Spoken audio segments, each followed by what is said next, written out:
Olá, estamos iniciando mais um programa Conhecendo o Ministério Público. O uso e tráfico de entorpecentes nas escolas são preocupantes. Pesquisas apontam para o avanço da penetração das drogas nos estabelecimentos de ensino, o que gera o consumo precoce dessas substâncias. Portanto, para falar sobre esse perigo que ronda as escolas, convidamos a promotora de justiça, Daniele Bolzan Teixeira, e o diretor de investigações do DENARC, delegado Mário Souza. Senhores, quero dizer que é um prazer tê-los aqui conosco no programa. Promotora Daniele, uma pesquisa mais ou menos recente revelou que o tráfico de drogas nas escolas atinge mais de 20% e o consumo de drogas mais de 30%. Eu gostaria de obter a sua opinião sobre essa triste realidade. Bom, primeiro agradecendo a oportunidade de estar aqui. O que é preocupante na situação é que a gente percebe que aquela realidade que já se notava na sociedade de uso acentuado de drogas e de tráfico, ela está adentrando os muros da escola. E o que é realmente dramático é que se perceber que esse local, que até então ainda era um local de resguardo de direitos, de segurança, está deixando de se constituir dessa forma. Delegado Mário Souza, recentemente, para combater o tráfico de drogas perto das escolas, a Polícia Civil Gaúcha desencadeou a Operação Anjos da Lei. Me parece que foram em mais de 15 cidades. Gostaria que o senhor fizesse um balanço desse trabalho e se esse trabalho atingiu os seus objetivos. Primeiro, obrigado por estar aqui, é uma satisfação participar desse programa. A Operação Anjos da Lei começou em 2011, no DENARC, na Polícia Civil, e é uma operação que consiste basicamente em determinar, chegando a denúncia pelos canais normais, né, o 0800 518 518, que é o Disque Denúncia do DENARC, 181 e os demais canais que recebem denúncias, essas denúncias passam a ser apuradas imediatamente por policiais do DENARC. O DENARC é um departamento dentro da Polícia Civil que ele existe para combater o crime organizado. Mas dada a importância do que nós temos na área escolar, que são os jovens, a Polícia Civil determinou que o DENARC, primeiramente de um plano piloto, fizesse esse projeto Anjos da Lei na capital metropolitana, que consistia nisso, em mandar os policiais, determinar que os policiais do DENARC, de forma imediata, investigassem toda e qualquer denúncia de tráfico dentro ou no entorno da escola. E isso deu certo, nós chegamos a mais de 600 presos nessa situação até a data de hoje. E agora, há cerca de 30 dias, a chefia de polícia determinou que o DENARC expandisse, em conjunto com outras delegacias do Estado, essa Operação Anjos da Lei para todo o Estado do Rio Grande do Sul. E fizemos agora recentemente uma edição da Operação Anjos da Lei estadual, com apoio das DEFREX, que são as delegacias especializadas do interior, e conseguimos em 16 cidades filtrar e verificar uma série de denúncias. E dali nós obtivemos 39 ordens judiciais, né, com uma grande celeridade do Ministério Público e do Poder Judiciário, e conseguimos obter êxito nessa operação, prendendo 18 traficantes que estavam localizados nesses locais, próximo das escolas, nas imediações escolares, né? Então, esse é o foco da Operação Anjos da Lei. Toda e qualquer denúncia, o DENARC, que é do crime organizado dentro da civil, vai atuar imediatamente com seus policiais especializados para afastar o traficante da escola. O traficante tem que entender que a escola e as mediações da escola são locais onde ele não pode se aproximar de forma alguma. Mesmo que ele não venda para o jovem, não interessa. O que interessa é que ele não fique ali com o seu ponto, expondo o jovem a risco. E essa operação funciona nesse sentido e agora para todo o Estado do Rio Grande do Sul, na Polícia Civil. Doutora Daniele, a senhora atua na área da infância e juventude, mais precisamente na área da educação. Portanto, eu lhe pergunto qual o papel da escola, do professor e principalmente como abordar esse assunto, essa questão, no meio estudantil. Eu trabalho na Promotoria Regional de Educação de Porto Alegre e as promotorias estão praticamente em todo o estado, trabalhando focado especificamente na matéria da educação. Bom, o direito à educação, ele tem a finalidade de qualificar o aluno para o trabalho, ele tem a finalidade de preparar para a cidadania e ele tem a finalidade também de proporcionar o pleno desenvolvimento da pessoa. Nessa perspectiva, é fundamental que dentro das escolas que os professores abordem essa temática da questão da prevenção ao uso de substâncias entorpecentes. Embora haja essa necessidade que é evidente, as escolas ainda não necessariamente têm um plano de trabalho previsto nesse sentido, dentro do currículo, que seja transversal, que seja abordado desde as séries iniciais da educação infantil, as séries iniciais do ensino fundamental. Essa necessidade, ela aparece, as escolas entendem, percebem como mais premente a partir dos anos finais do ensino fundamental e do ensino médio. Mas, então, realmente é um campo que ainda precisa ser pensado e organizado para o enfrentamento, porque ele tem muitas consequências na realidade diária da escola, o uso de substância entorpecente até o tráfico, né, chegando à comunidade escolar. Certo. Delegado, uma pesquisa nacional também aponta que o Rio Grande do Sul está entre os principais estados, né, com maior incidência de tráfico de drogas perto das escolas. Eu também gostaria da sua posição, porque isso não prejudica só os alunos, mas também aumenta a violência. Na realidade, a gente observa o seguinte cenário. Nós temos várias escolas, né, em qualquer bairro da cidade. Então, Porto Alegre, por exemplo, nos bairros mais nobres, ou nos bairros com menos condição financeira, menor capacidade econômica, existem escolas, muitas. Então, se um bairro está conflagrado por algum motivo e os índices de criminalidade estão altos, aquela escola vai ser prejudicada. Claro que eu não tive acesso, eu não conheço essa pesquisa ainda, mas posso dizer que as capitais podem ser os locais onde tem mais escolas com o tráfico se aproximando, né? Mas, além disso, eu quero dizer que o principal motivo que eu entendo que isso acontece é que, na realidade, a matéria-prima para o traficante está na escola. Então, isso aí é a grande charada, né? Se eu pudesse escolher aonde colocar mais energia da segurança ou do Estado, eu escolheria a escola.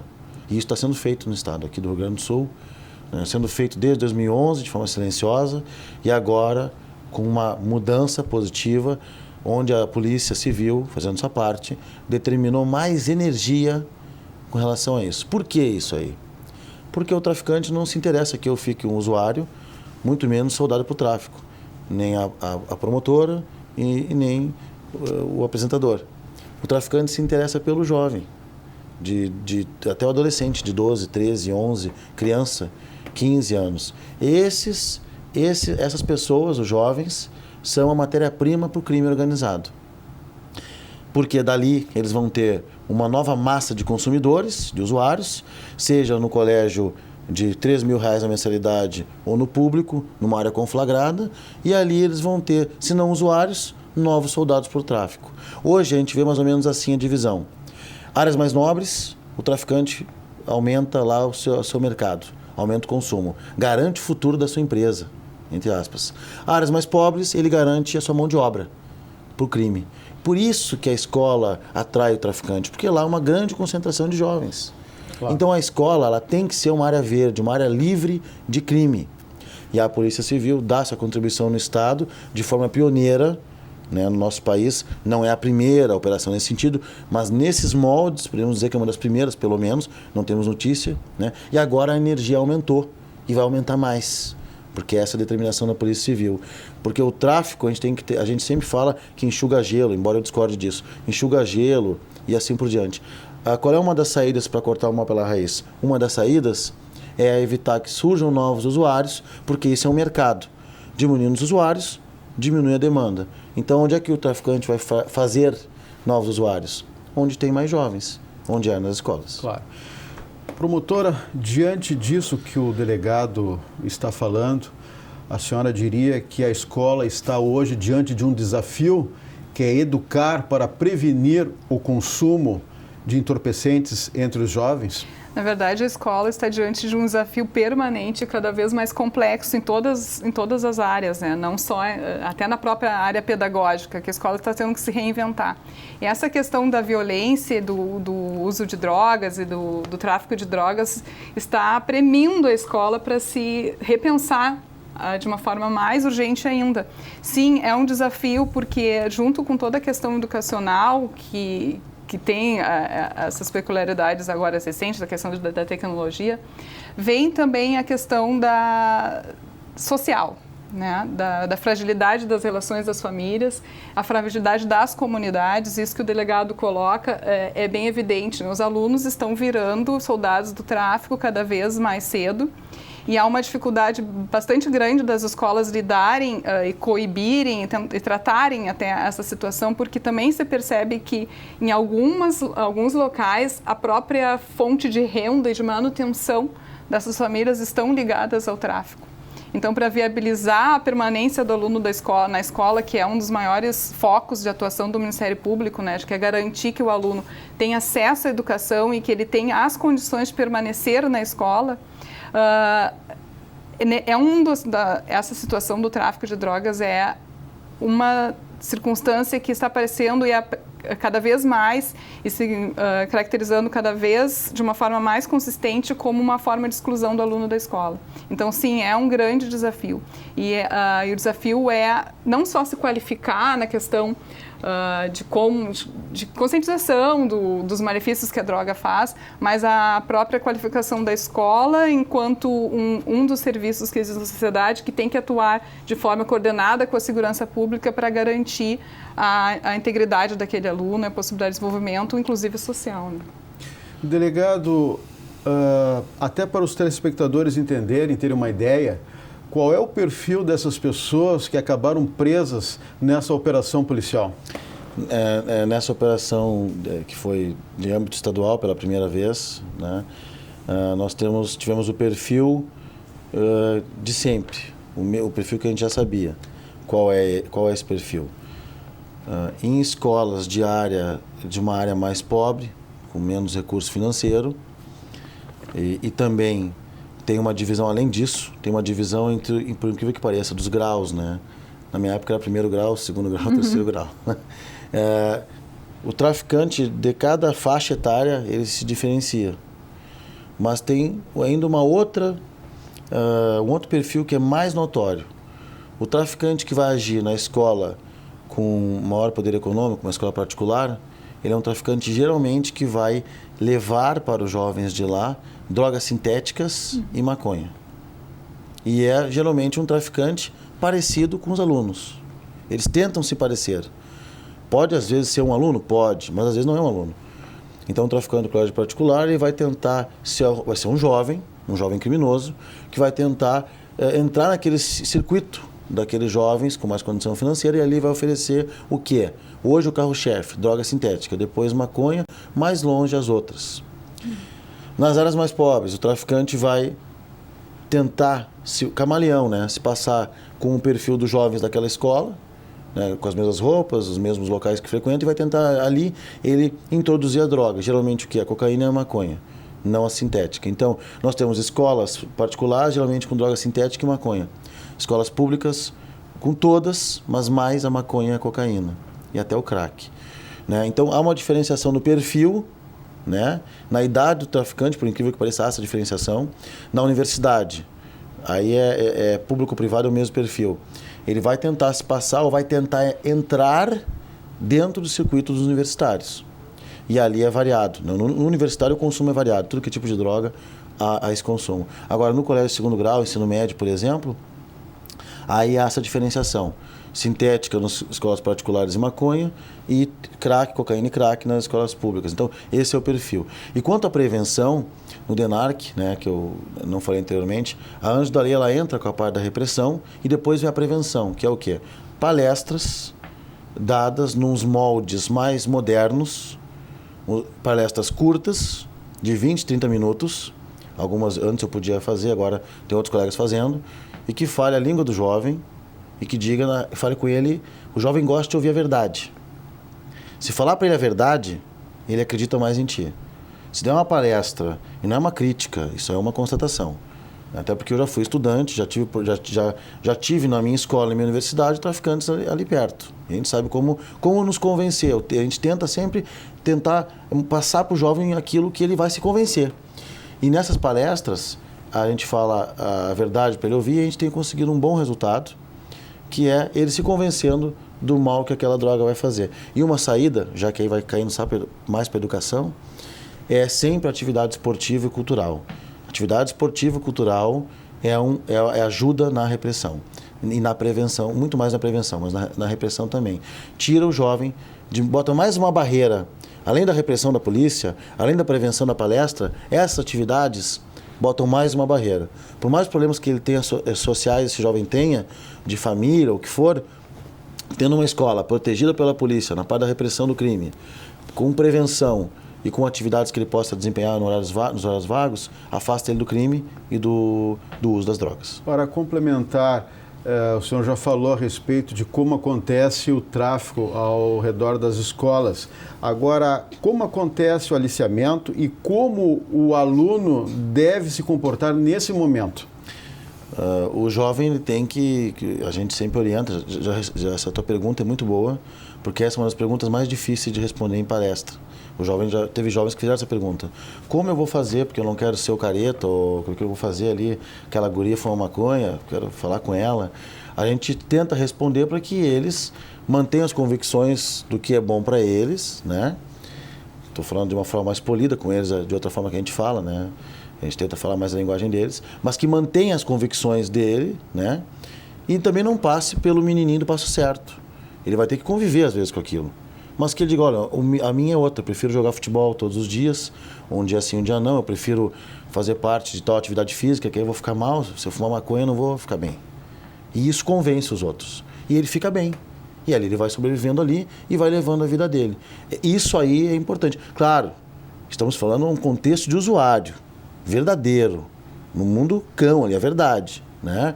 Se for tráfico, ele deve sempre, além disso, não vai conviver com o traficante, ele vai orientar que ele denuncie isso aí, de forma sigilosa, para a professora ou para o pai, para a mãe, para que a segurança possa agir. Esse é o caminho. E para os pais, às vezes nos perguntam também, como é que a gente observa que o nosso filho está usando droga?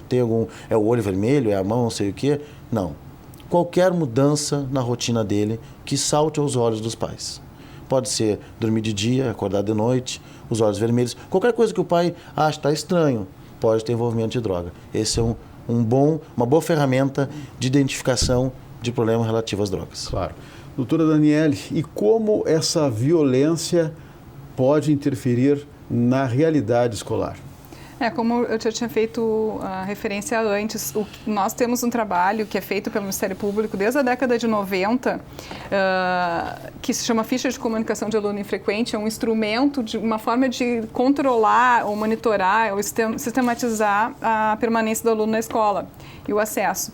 Ele é sistematizado desde 2000 e desde da década dos anos 2000 e agora na última década ele foi informatizado.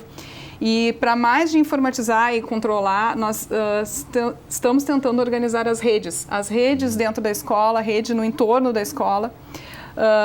E se percebe com este trabalho, quando se começa a discutir as causas da invasão e da infrequência, chegando mais próximo das comunidades e dessa rede de atendimento, que a violência no entorno da escola é hoje uma causa bem significativa, principalmente nas metrópoles, para impedir o aluno de acessar a escola ou de nela permanecer.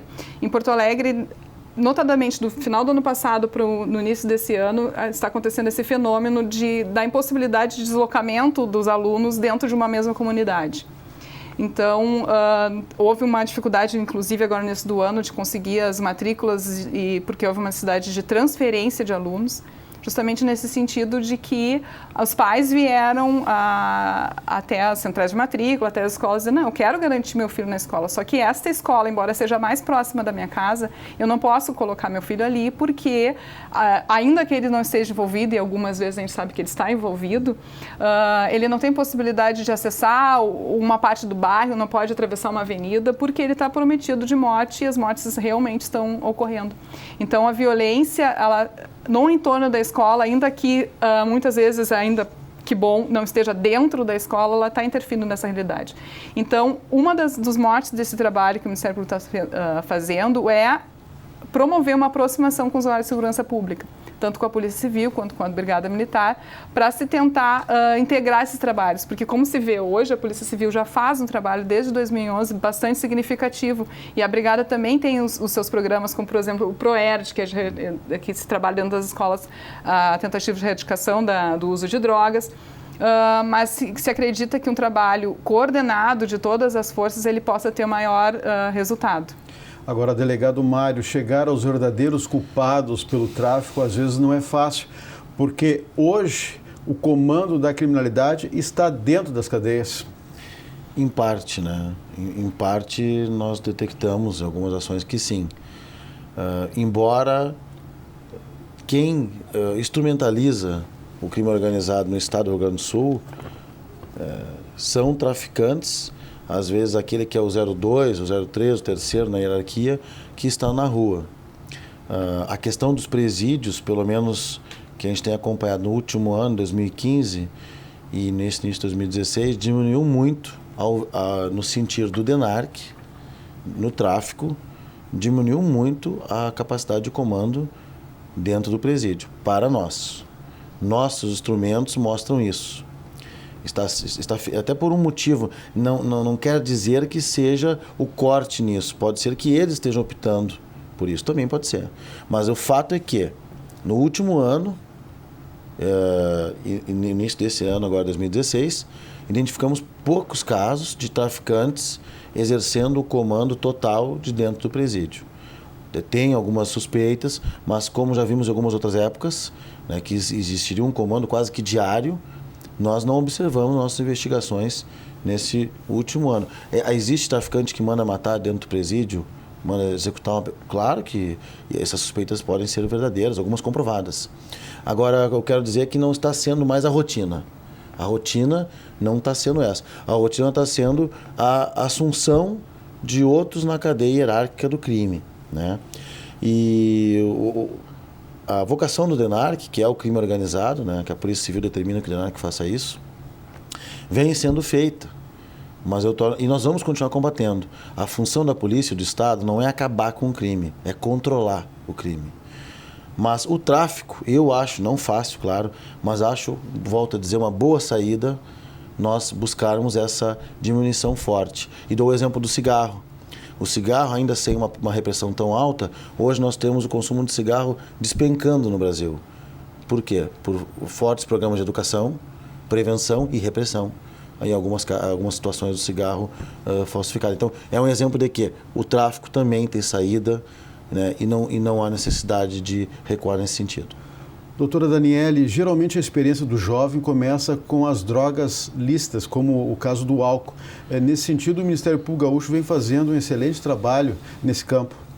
Sim, até foi interessante o delegado referir a questão do cigarro, né? As drogas lícitas são a porta de entrada para as outras drogas. E em relação ao álcool, ela é uma situação bem dramática e importante, mas que acho que a gente pode evoluir, e nesse sentido o Ministério Público tem trabalhado já no interior há muitos anos, e aqui em Porto Alegre com a constituição do Fórum de Combate à Venda e Fornecimento de Bebida Alcoólica para Criança e Adolescente, incidindo não só na repressão, mas incidindo, até porque não, no caso do álcool, só a venda, né, que é o crime, incidindo lá na família. Que em relação ao álcool se percebe que quem inicia as crianças e os adolescentes são os próprios pais. É uma questão cultural que se verifica, e de difícil trabalho, e que as escolas estão sendo parceiras nesse sentido, porque percebem a necessidade de investir também nessa temática do álcool e das drogas lícitas para se conseguir acessar a questão das drogas ilícitas. Existem esses encontros mensais do Fórum do Álcool aqui em Porto Alegre e ele é coordenado pelo Ministério Público, mas lá está a Polícia Civil, está a SMIC, estão as associações de pais e mestres, as escolas. Então, ele é interinstitucional, interdisciplinar, médicos, psiquiatras, a área acadêmica também, nessa conjunção de esforços para se conseguir diminuir esse acesso ao álcool pela criança e pelo adolescente. Delegado, rapidamente, como as pessoas podem denunciarem o tráfico de drogas nas imediações das escolas? Em todo o estado do Rio Grande do Sul, as pessoas podem utilizar o 0800 518 518, 0800 518 518, que é o disco de denúncia especializado do DENARC. Quem atende esse disco de denúncia não é um call center, são policiais de investigação, policiais operacionais de rua, como a gente fala, que trabalham diretamente com essa questão, fazem o filtro e as denúncias são imediatamente apuradas. E também os outros canais do Estado, 181 e assim por diante. Com as denúncias, a gente vai conseguir com certeza avançar. E a credibilidade da Operação Anjos da Lei da Polícia Civil se dá justamente pela rapidez em que as denúncias são tratadas pela polícia. Ok, mais uma vez eu gostaria de agradecer a presença do delegado Mário, diretor de investigações do DENARC, e também da promotora de justiça Daniele Bolzan Teixeira, que atua na área da infância e juventude em Porto Alegre. Ok? Muito bem. Se você tem críticas, sugestões, mande um e-mail. Mande um e-mail para o endereço eletrônico que está na tela. Lembramos também que esse quadro poderá ser revisto em nosso canal no YouTube. Na próxima semana, voltaremos com mais um assunto de interesse da sociedade no programa Conhecendo o Ministério Público. Até lá!